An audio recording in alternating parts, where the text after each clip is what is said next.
You remember the kind of moment I'm talking about, the one that arrives without invitation and changes how you breathe. For Aaron, it was a bright, ordinary morning in the canyon. The sun sharp, the air dry, the idea of wonder and a little solitude. He thought he'd go for a hike. A few hours of a body getting tired and a mind untangling itself. Maybe he wanted to test something inside him that day. He always liked to test limits, to see what would happen when comfort was taken away. He was alone, which is part of why the story becomes myth. We like our heroes to face the absolute without a crowd to clap them through it. There was a wrong step, a pocket of dry shale, a crack that the boots misread, and 1 second later his arm was pinned under a boulder the size of a small car. You can outline it clinically. The position of the arm, the weight of the stone, the impossibility of leverage, but that misses what matters. What matters is the silence that followed. The canyon swallowed sound. The world narrowed to breath and a throb in a trapped limb. The sun was still hot, the cliffs still grand, but nothing of that mattered. When the only measured unit you had was the count of minutes left unclaimed, what most people remember about. Aaron's story is the exit. How he used a cheap pocket knife and impossible will to free himself, but to tell it only as spectacle robs it of the slow, human charcoal that made him bright. For 3 days he lay there, foodless, with the world walking on either side of him as if nothing had cracked open. He spoke to himself out of necessity. He debated every human calculus. How long does hope last? What debts did he owe? Who would find him? In those hours, the mind does what the mind must. It becomes a ledger of the things that weigh least and most. There's a line that people use in tragedies. When you think you're going to die, everything becomes clear. It's not mystical, it's arithmetic. The superficial falls away because it's irrelevant to survival. Name, status, imagined slights, the petty coins of social currency, they evaporate. What remains is relationship, memory, hunger, and the ache to be present for those who will hold the story when you don't. In that narrowing, Aaron found something he'd been avoiding his whole life, the honesty of what he loved and what he'd let go. He filmed a message on his camera. A man, knowing his time might be short, will always put his truth directly into words. He said things people fight to get to, apologies that would have been polite long before, gratitude for a life taken for granted, small confessions that were more human than dramatic. He thought about the faces of those who mattered and repeated their names like a prayer. The knife he had was not at first a tool of liberation. It was an abrasive, imprecise hope, and hope knows its own cost. What most people skip is the boredom and the terror's neighbor, the mind's ingenious cruelty. Fear can loop the same script until the brain believes it. He had to learn to change the tape. He rationed energy by talking to himself less and singing more. He slowed breathing to preserve oxygen and thought of small things.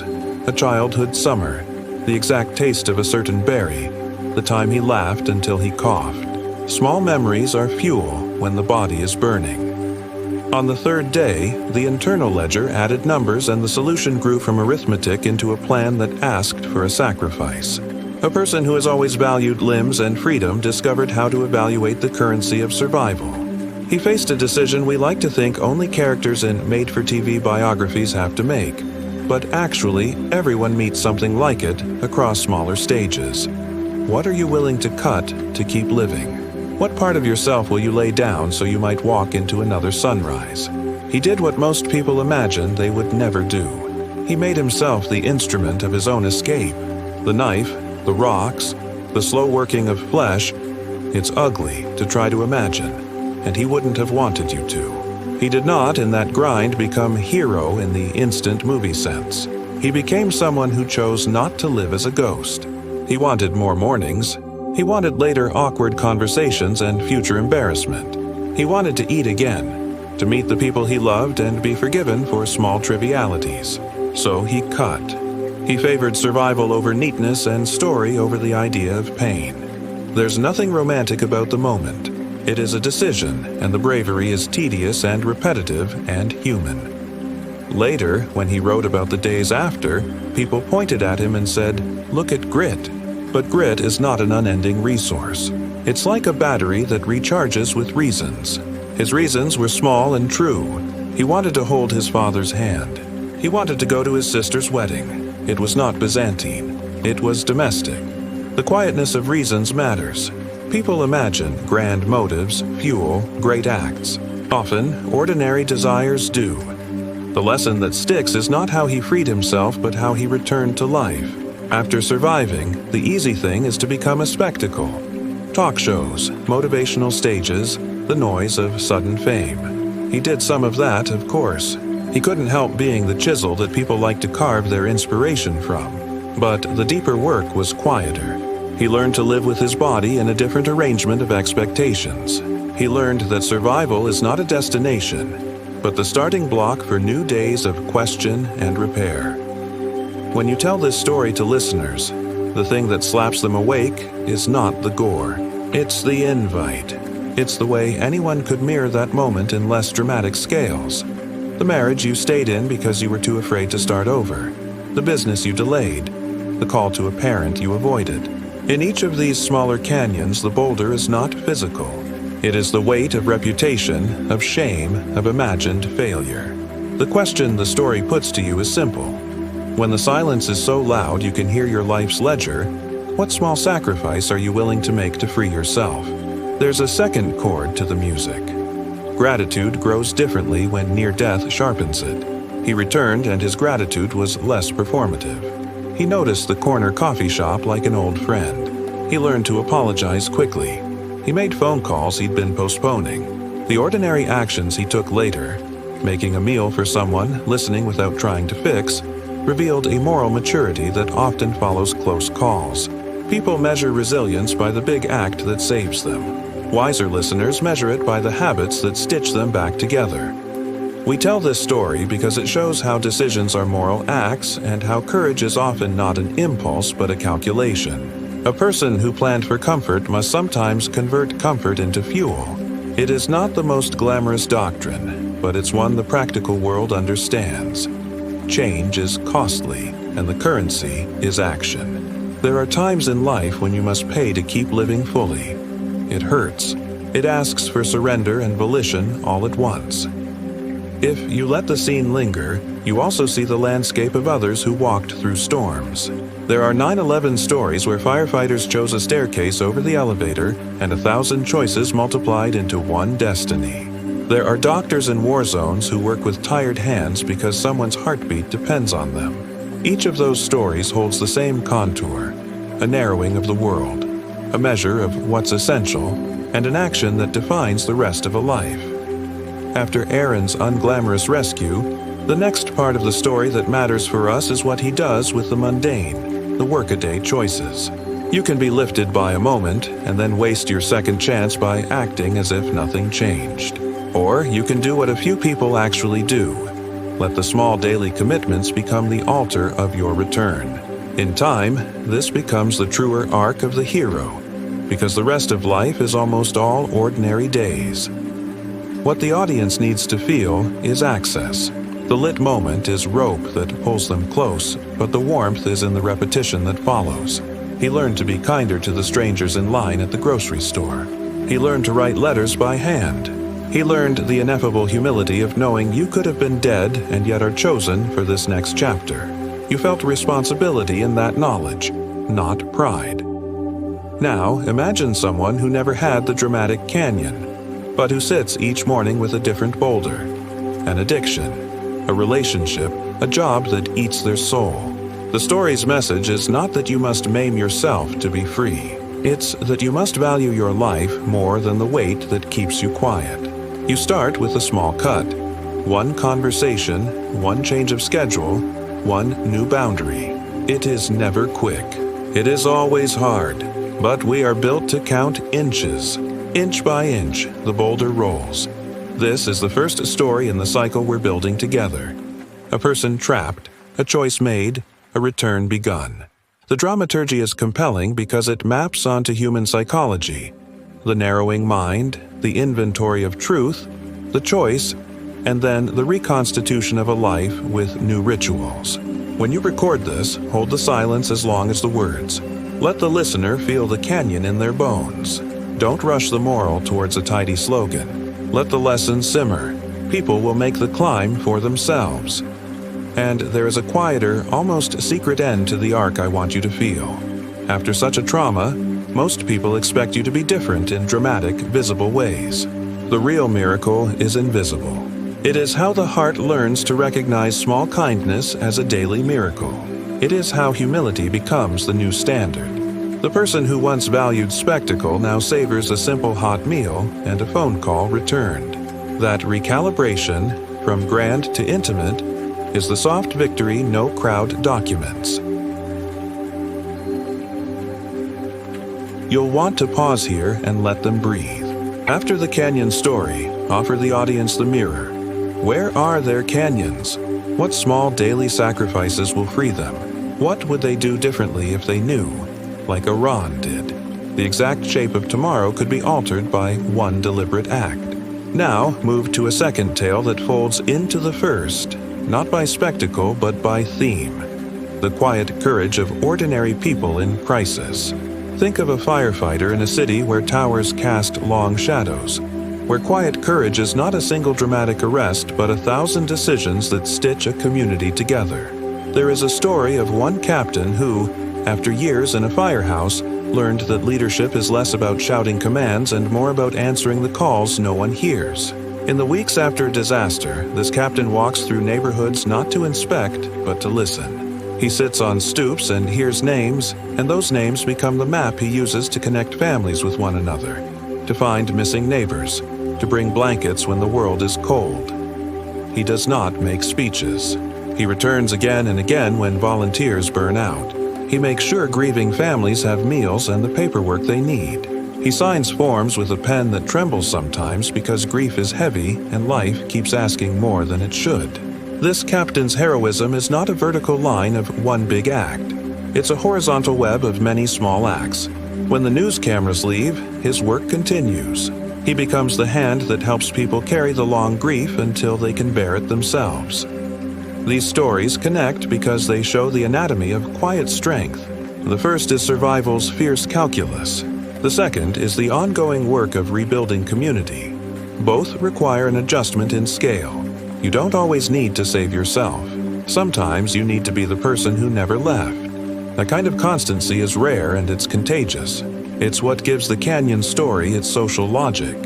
The survivor doesn't return alone. He's returned into a city that still needs quiet hands. The lessons keep widening. Life doesn't resolve in cinematic arcs. It continues in maintenance.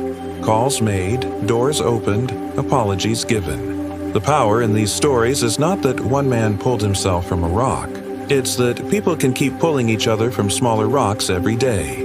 We become a species of mutual rescue when we accept that most heroism is banal and persistent. So, after you have the listener on the edge of the cliff, give them the road home. Offer practices, not proclamations. Call someone you've been avoiding, write one letter of apology, set one boundary you've been too cowardly to voice. The work is precise and simple. It is not extravagant. It is tedious and holy. When you close this first part of the script, let the emotional pitch fall gently into hope, not triumph. Hope connected to motion. Remind the audience that survival is not only about tearing off a limb, it's about learning to choose the small sacrificial acts that move us toward life. Ask them to name one thing that would change in their week if they treated it as essential. Let the quiet swell into a charge. Don't wait for a canyon to show what matters.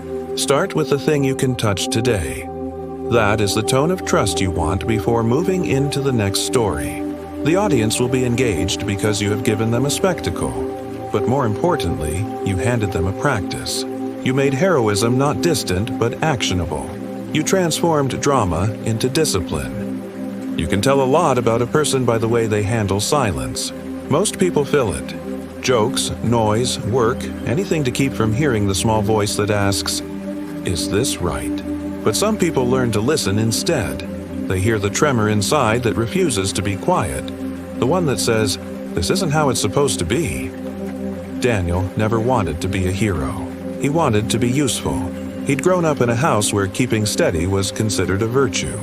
His father was a mechanic, his mother a nurse, and they taught him the gospel of not making waves. Do your job, his father would say, and let the world mind its own business.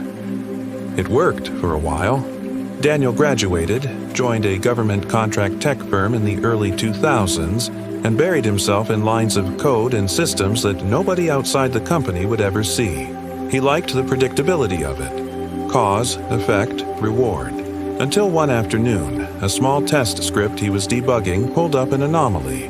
Data logs showing that private user information was being quietly copied into a shadow directory. At first he assumed it was a mistake.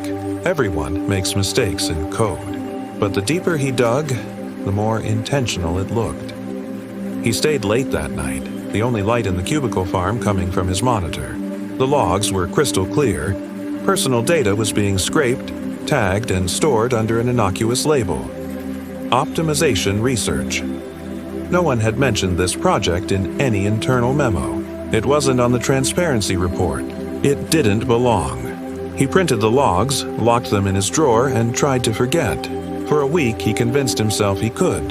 Then one morning, he watched a coworker, a friend, really, get commended for efficiency in the optimization unit. The phrase twisted in his gut. Efficiency built on deceit is a fragile thing. It collapses under the weight of conscience. Conscience, though, doesn't shout.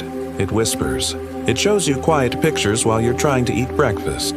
Faces of people who trusted you. Children whose data profiles were being turned into products. Daniel started sleeping less. His hands shook when he typed. His world began to split into two realities. The one where he followed orders, and the one where he kept his integrity. When he finally confronted his manager, the conversation lasted 6 minutes. The manager didn't deny it. It's legal, he said flatly. It's efficient. Everyone does it. Don't be naive. Then, softer, almost kind. You've got a good career ahead of you. Don't ruin it over principle. Principle. It's a word that sounds noble until it costs you something. Daniel went home that night and stared at his reflection. He didn't see bravery. He saw fear wearing a suit. He thought about bills, his mother's medical expenses, the mortgage. He thought about what his father would have said. Mind your own business, son. But it was his business now. He was part of the machine. There's a point in every moral fight where the question flips from should I to how can I not. That's when action begins. He gathered the evidence carefully. Backups, timestamps, internal emails, not to destroy, but to protect the truth. He sent them first to his immediate supervisor again, just to give a chance for correction. No response. Then to the compliance office. Silence. 2 weeks later, his ID badge stopped working. Security escorted him out. They said it was a restructuring. His inbox vanished. His name was erased from the team list. That night, a lawyer friend told him what he already knew. Whistleblowers are protected by law on paper, but not always in life. So he went public. Not with rage, but with precision. He released the files anonymously to a journalist known for checking facts. The story hit a month later. Headlines, interviews, outrage. The company denied everything, of course. They called the data fabricated. They hired experts to muddy the water, and Daniel, who'd thought truth would set him free, discovered that truth sometimes sets you apart. His phone stopped ringing.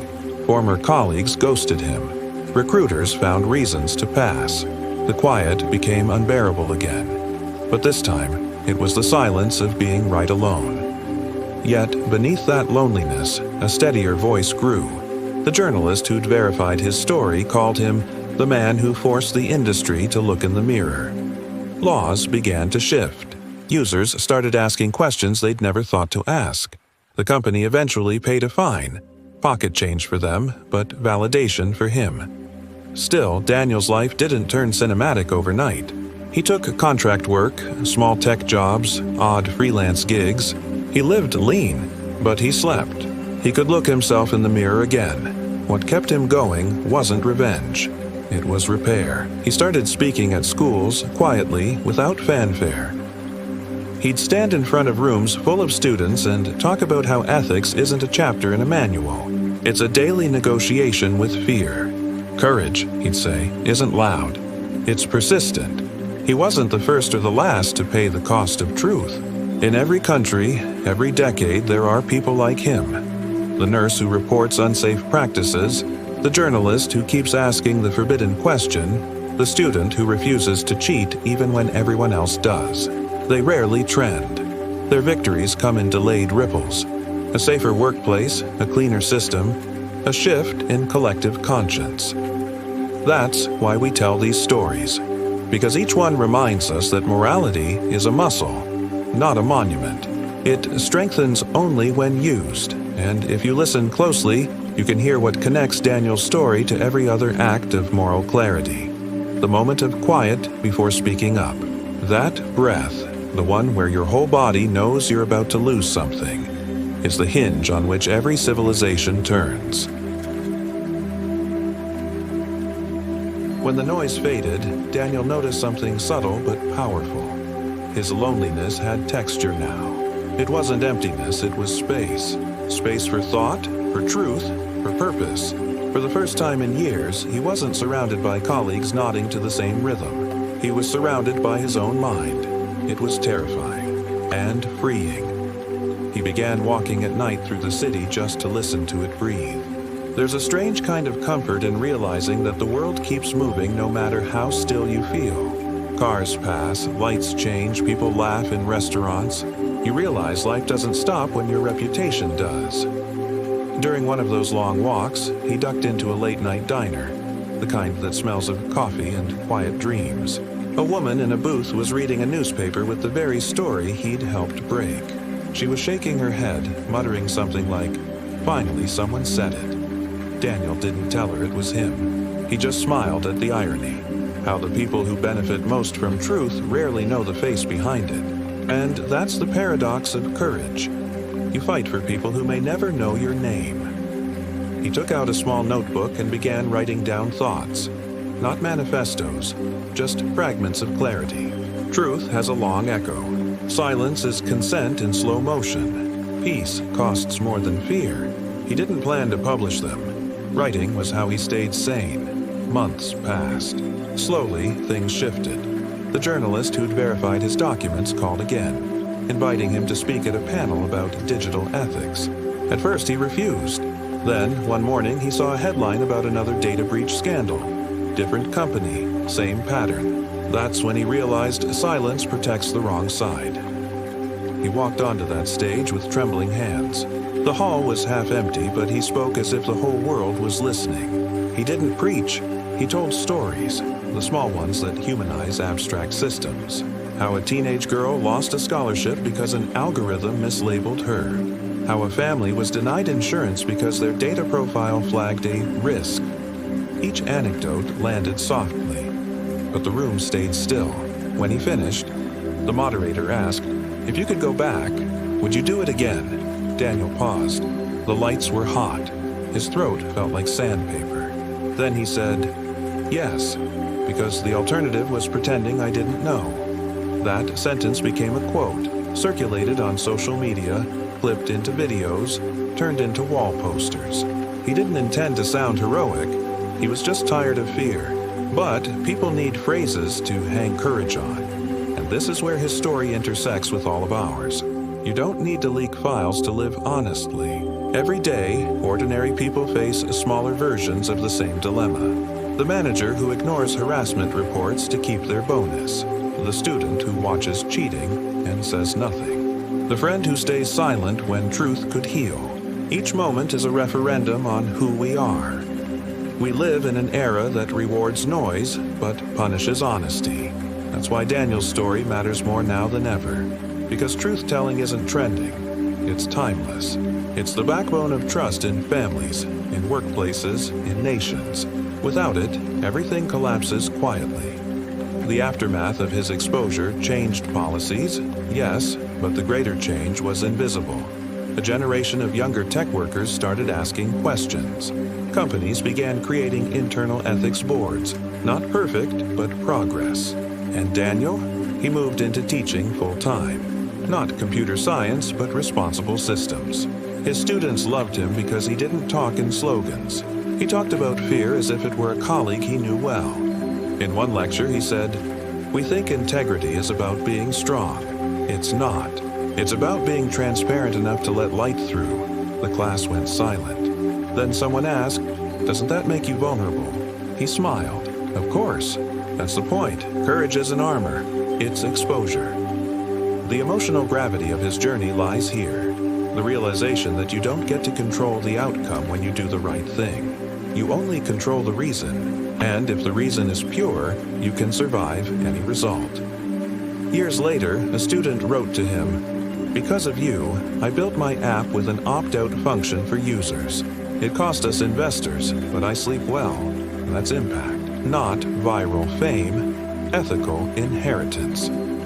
Daniel kept all those letters in a box labeled proof. Not proof that he was right, but proof that truth still travels, even when the messenger is forgotten. And you, listening right now, might feel a chill, the recognition that your own story has corners like his. Maybe there's a truth you've been dodging. Maybe you've dressed fear in the clothes of practicality. We all do it, but one day the silence will get heavier than the consequence. That's when you'll know it's time, because no algorithm can predict the courage of a single human who decides to speak. Years passed. The storm around the scandal had long blown over. The world had moved on to new controversies, new heroes, new hashtags. But Daniel had changed in a way that no trending topic could undo. His life had become slower, more deliberate. He'd traded conference lights for classrooms, applause for attention. In his small apartment, there was one ritual that never changed. He'd make coffee at dawn, open the blinds, and watch the city wake up. Somewhere in the hum of traffic, he could feel the pulse of people making moral choices they would never get credit for. Nurses finishing a double shift, parents skipping sleep to help with homework, workers refusing to cut corners. Quiet decency invisible on news feeds. That was the rhythm that kept the world alive. One morning, his phone buzzed with a message from a name he hadn't seen in years, his old manager. The same man who told him not to ruin his career over principle. The message was short. "You were right. I'm sorry. Can we talk?" Daniel stared at it for a long time. He felt an odd mix of relief and sadness. Some wounds don't close. They evolve. He typed back, "Sure, coffee's on me." When they met, the manager looked older, smaller somehow. Not physically, but in spirit. He confessed that after the exposure, the company had turned inward, rewriting policies, implementing real safeguards. "It wasn't about guilt," he said. "It was about respect. You showed us where we'd crossed the line." Daniel nodded. There was no triumph, no revenge, just peace. "We all cross lines," he said softly. "The difference is whether we learn to walk back." That meeting became another quiet ripple. A reconciliation that would never make headlines, but one that carried the same moral weight as the original whistle. Sometimes justice looks like a conversation. Months later, one of Daniel's students, a shy girl named Maya, asked if she could use his story for a research project. "I want to study the psychology of truth-telling," she said. "Why some people speak up and others don't," he smiled. "It's not bravery," he told her. "It's discomfort tolerance. Some people can live with the itch of silence. Some can't." That line would stay with her, and years later she'd become a journalist herself. One who refused to sensationalize pain, who wrote stories that made readers feel rather than react. She'd cite him often, never as a hero, but as a teacher who showed her that morality is a practice, not a performance. By now, Daniel was in his late 50s. His hair had thinned, but his eyes still had that steady light, the one that only truth leaves behind. He'd been invited to speak at a global ethics summit in Toronto. He didn't want to go, but his students insisted. The hall was full. Corporate leaders, developers, policymakers. When he walked on stage, the applause startled him. But he didn't prepare slides. He just told them a story. Not about data, but about dignity. He described what it felt like to be erased, then rebuilt from conscience outward. He talked about how the real damage of corruption isn't in the numbers. It's in the erosion of self-trust. Once you stop believing your own integrity, he said, you'll sign anything, sell anything, justify anything. That's how civilizations decay, one rationalization at a time. Silence fell. He could see faces shifting, processing. Then, softly, you don't need to be loud to be brave. You just need to stay visible to yourself. That night, clips of his talk flooded the internet. Ironically, the man who'd once been exiled for honesty became a quiet, viral symbol of it. He didn't care for fame, but he cared that young people were finally talking about moral courage without cynicism. When he returned home, his neighbor, an elderly woman who never used social media, knocked on his door. "I heard you on the radio," she said. "You remind me of my husband. He used to say, 'Truth is heavy, but it's easier to carry than lies.'" Daniel smiled. "Smart man," she nodded. He was tired most of his life, but he slept well. That night, Daniel sat on his balcony, watching city lights blink like fireflies. For the first time in decades, he felt complete. Not successful, not saintly, just whole. He realized something profound. Truth doesn't just change systems, it changes the teller. It recalibrates your soul to honesty. It gives you peace that applause can't imitate. And in that realization lies the real gift of Daniel's journey, the understanding that every act of moral courage echoes beyond its moment. Somewhere, right now, someone else is sitting in their version of that cubicle, seeing something wrong, feeling that same tremor in their chest. They'll remember this story. They'll whisper, "How can I not?" That's how history turns. Not on revolutions, but on small acts of conscience repeated until they sound like thunder. The story didn't really end with Daniel. Stories like his never do. They just pass the torch. Every time a person somewhere decides to speak up, a faint echo of his voice rolls through the air. In South Africa, a young nurse reported falsified vaccine data in her clinic. She was suspended, shamed online, and quietly blacklisted. Yet months later, because of her report, thousands of doses were redirected to the right communities. She never got an award, but she got something rarer. Letters from mothers who wrote, "My child is alive because you didn't stay quiet." In India, a journalist published evidence of toxic dumping along a river where her own family bathed. She lost her job, her friends, her safety. But the cleanup that followed changed the law. Years later, her daughter would say, "My mother taught me that truth doesn't make life easier, it makes it real." In Ukraine, during the first weeks of invasion, a mechanic streamed videos showing the destruction of his own street, refusing propaganda. He said, "If I die, at least the truth lives." He didn't die, but the footage he risked his life to show helped the world see civilians, not statistics.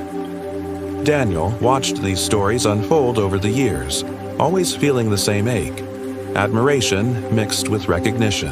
It wasn't about him anymore. It was about the pattern. Ordinary people stepping into extraordinary honesty.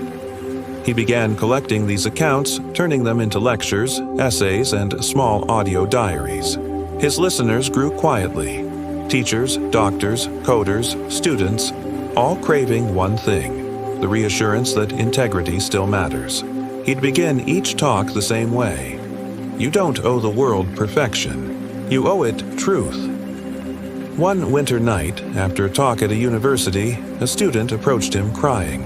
"I was about to falsify my research data because my advisor told me everyone does it," she said. "Then I heard your story. I couldn't do it." Daniel didn't give speeches anymore. He gave permission.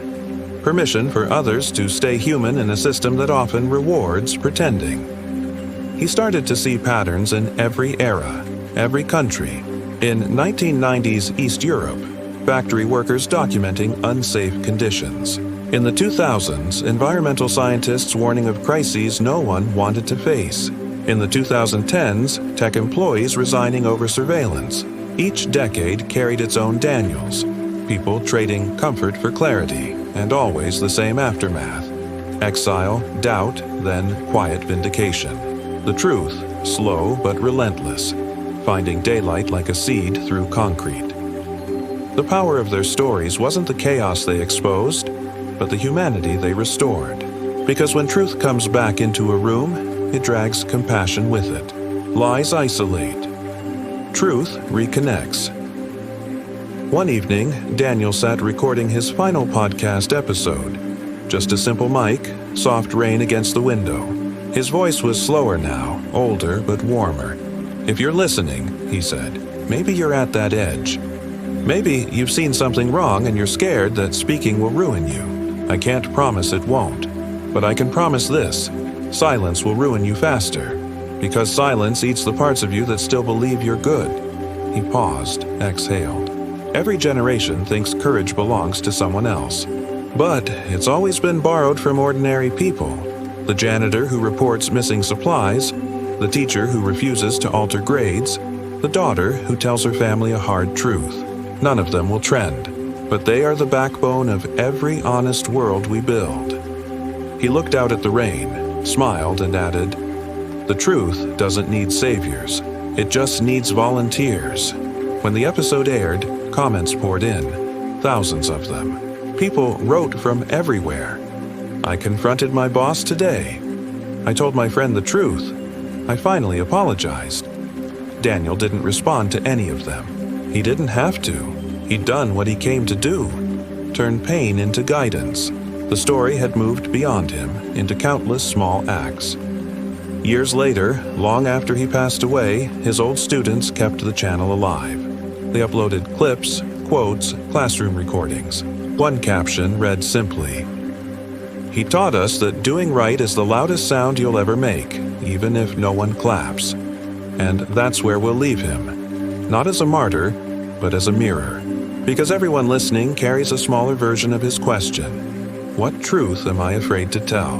When that question arrives, in a meeting, a relationship, a choice, remember Daniel, the nurse, the journalist, the mechanic.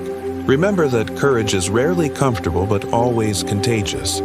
The cost of truth will always be high. But the cost of silence is civilization itself. So speak. Whisper if you must. Write if you can't speak. Act if words fail. The world bends toward the sound of honesty, even when it trembles. And when you do, you'll feel it. The weight leave your chest. The air become cleaner. The night less heavy. That's how freedom actually sounds. Not like applause, but like breathing after holding your breath too long. And if this kind of storytelling, real lives, real lessons, real strength, speaks to you, then don't just scroll away. Take a second right now. Hit that subscribe button, follow me on all my socials, and stay tuned for more episodes that dive deep into the stories that shape who we are. Every share, every follow, every comment helps this community grow. And trust me, what's coming next? You don't want to miss it. So yeah, subscribe, follow everywhere, and let's keep walking this path of truth and motivation together. Until next time, stay real, stay grounded, and stay strong.